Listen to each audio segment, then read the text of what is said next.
Mobile में के ले लो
মানে বিদ্যুৎ চৈত্য আৰু বিদ্ৰোহৰ ওপৰত ভাৰতীয় নাগৰিক সুৰক্ষা সংহিতাৰ অধীনত এটা বিবিধ গোচৰ ৰুজু কৰিছিলে গোলাঘাট আৰক্ষী বিভাগৰ ফালৰ পৰা। এই গোচৰটোৰ অধীনত তেখেতসকলে এটা মানে বন সুৰক্ষা মানে ইণ্ডিয়ান বন এটা মানে সুৰক্ষাৰ কাৰণে বন এটা চাইন কৰিব লাগে। কিন্তু আমি ক'লোঁ যিহেতু আমাৰ ওপৰত যি অভিযোগটো দাখিল কৰিছে আমি অভিযোগটো পত্ৰ পোৱা নাই, আমাৰ ওপৰত কি অভিযোগ আছে আমি সেইটোকে গম পোৱা নাই। সেইকাৰণে আমি আজি ক'লোঁ এখেতসকলক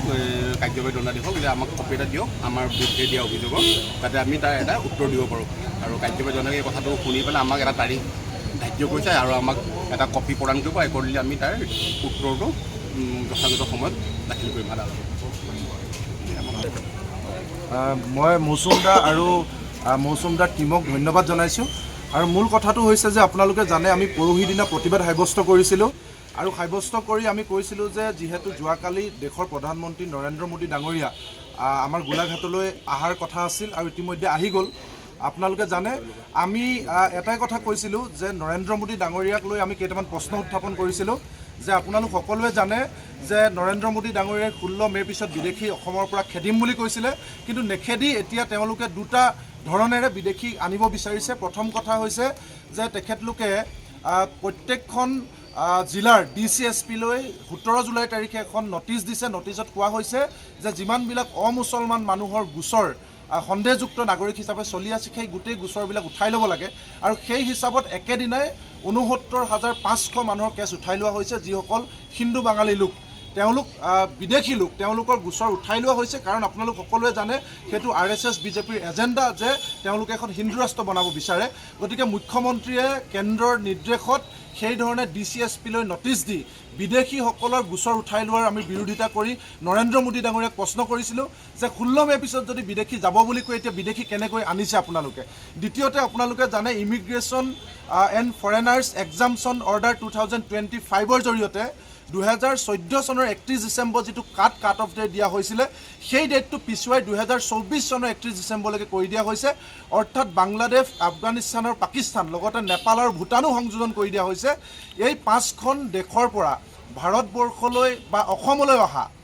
যিকোনো ধৰণৰ বিদেশী মুছলমানক বাদ দি তেওঁলোকে এতিয়া অসমত বা ভাৰতবৰ্ষত থাকিব পাৰিব আৰু ইমান এটা অসমৰ জাতীয় জটিল সমস্যা বিদেশী সমস্যাৰ ক্ষেত্ৰত প্ৰধানমন্ত্ৰীয়ে কিয় লুটিবাগৰ মাৰিলে কিয় খেদিম বুলি কৈ আনিবলৈ লৈছে এই প্ৰশ্নকেইটা আমি সুধিবলৈ বিচাৰিছিলোঁ লগতে 6 জনগোষ্ঠীক জনজাতিকৰণ কৰিম বুলি নৰেন্দ্ৰ মোদী ডাঙৰীয়ে নিজে আহি কৈছিলে অসমত মঙলদৈত কৈছিলে তাৰপিছত কিয় এতিয়া নকৰে কিয় তেওঁলোকে লুটিবাগৰ মাৰিছে 11 বছৰে তাৰপিছত অসমৰ মানুহক মাটি অধিকাৰ দিম বুলি কৈ কিয় উচ্ছেদ কৰা হৈছে তৃতীয়তে অসম চুক্তি কিয় তেওঁলোকে উলংঘা কৰিছে 6 নং দফা কমিটি কিয় পেলাই ৰাখিলে অসমৰ বানপানী সমস্যা কিয় সমাধান নকৰিলে এই গোটেইবিলাক কথা আমি সুধিব বিচাৰিছিলোঁ তেতিয়া আমাক প্ৰশাসনে কৈছে তেওঁ ইথানল প্ৰজেক্টৰ কাৰণে আহিছে আমি ইথানল প্ৰজেক্টৰ বিৰোধিতা কৰা নাই আমি তেতিয়া পুলিচক সুধিছিলোঁ এজন অপৰাধীয়ে যদি যিজন অপৰাধীক পুলিচে বিচাৰি ফুৰিছে সেনেকুৱা অপৰাধী এজন যদি পূজাৰীৰ হাজত গেৰুৱা বসন পিন্ধি আহে তেতিয়া পুলিচে তেওঁক ৰেহাই দিব নেকি নিশ্চয় নিদিয়ে গ্ৰেপ্তাৰ কৰিব গতিকে এইজন মোদী ডাঙৰীয়া একেখন মুখে বিদেশী খেদিম বুলি কৈ এতিয়া উন্নয়নৰ প্ৰজেক্টৰ কথা কৈ আহিলে বুলি তেওঁক আমি প্ৰশ্ন নকৰিম নেকি সেই প্ৰশ্নটো আমি কৰিছিলোঁ গতিকে এই প্ৰশ্নবিলাক কৰাৰ কাৰণে আমাক যোৱাকালি 11 বজাত দিনৰ 11 বজাত ঘৰৰ পৰা উঠাই আনিছে যে তোমালোকে কিয় এনেকৈ প্ৰধানমন্ত্ৰীক প্ৰশ্ন কৰিছা আৰু উঠাই অনাৰ পিছত সাধাৰণতে নিশা আবেলি এৰি দিয়ে 6 বজাত কিন্তু আমাক 24 ঘণ্টা ৰাখিছে যোৱা নিশা পুলিচে আমাক ৰাখি আজি এতিয়া 12 বজাত আমাক কোৰ্টলৈ লৈ আনিছে কোৰ্টলৈ আনি আমাক কৈছে যে তোমালোকে এখন কাগজত চহী কৰিব লাগিব এখন বণ্ডত চহী কৰিব লাগিব যিখন বণ্ডত লিখা আছে যে ভৱিষ্যতে আমি আন্দোলন কৰিব নোৱাৰিম এই কথাটো কেতিয়াও হ'ব নোৱাৰে আমি জেলত যাম দৰকাৰ হ'লে আমি মৰি যাম কিন্তু যেতিয়াই জাতিৰ বিৰুদ্ধে কাম কৰিব যেতিয়াই মানুহৰ বিৰুদ্ধে কাম কৰিব সেয়া যোন চৰকাৰে নহওক যোনেই নহওক লাগিলে ভগৱানেও যদি অসমীয়া মানুহৰ বিৰুদ্ধে কাম কৰে আমি ভগৱানৰ বিৰুদ্ধে প্ৰতিবাদ কৰিম নৰেন্দ্ৰ মোদী ডাঙৰীয়া পিছৰ কথা যোন চৰকাৰে নহওক লাগিলে সেইকাৰণে আমি কৈছোঁ আমাৰ এডভোকেট ডাঙৰীয়া ইতিমধ্যে কৈছে যে আমাৰ এইটো ব্যক্তিগত স্বাধীনতা আমাৰ আত্মসন্মানৰ কথা আমাৰ স্বাভিমানৰ কথা পৃথিৱীত যি আন্দোলন কৰিম এইটো আমাৰ কথা যদি অগণতান্ত্ৰিক হয় তেতিয়াহ'লে তেওঁলোকে আমাৰ বিৰুদ্ধে যি কৰে কৰিব কিন্তু আগতীয়াকৈ এখন কাগজত চহী কৰাই আমি কি শ্লোগান দিম আমি কাৰ বিৰুদ্ধে আন্দোলন কৰিম কাৰ বিৰুদ্ধে নকৰিম আমি কি খাম কি পিন্ধিম এখন গণতান্ত্ৰিক দেশ হয়নে নহয় গতিকে ইয়াত আমি কেতিয়াও এনেকুৱা বণ্ডত চহী নকৰোঁ আমি জনাই দিছোঁ ধন্যবাদ আৰু লগতে যিসকল আমাৰ দল সংগঠনে আজি আমাৰ মুক্তিৰ দাবীত আন্দোলন কৰিলে কৃষক মুক্তিৰ লগতে নাৰী মুক্তি ছাত্ৰ মুক্তি বীৰ লাচিত থানা সদৌ অসম জাতীয়তাবাদী যুৱ ছাত্ৰ পৰিষদ অসম জাতীয়তাবাদী যুৱ পৰিষদ সদৌ টাই আহোম ছাত্ৰ সন্থা টাইপা টাই আহোম যুৱ পৰিষদ অনুষ্ঠিত জাতি ছাত্ৰ সন্থাকে ধৰি আমাৰ 30টা সংগঠনৰ যি ঐক্য মঞ্চৰ সকলো বিষয়ববীয়াকে আমি কৃতজ্ঞতা জনাইছোঁ যে আমাৰ এই বিপদৰ সময়ত তেওঁলোকে আমাৰ লগত থিয় দিয়াৰ কাৰণে ধন্যবাদ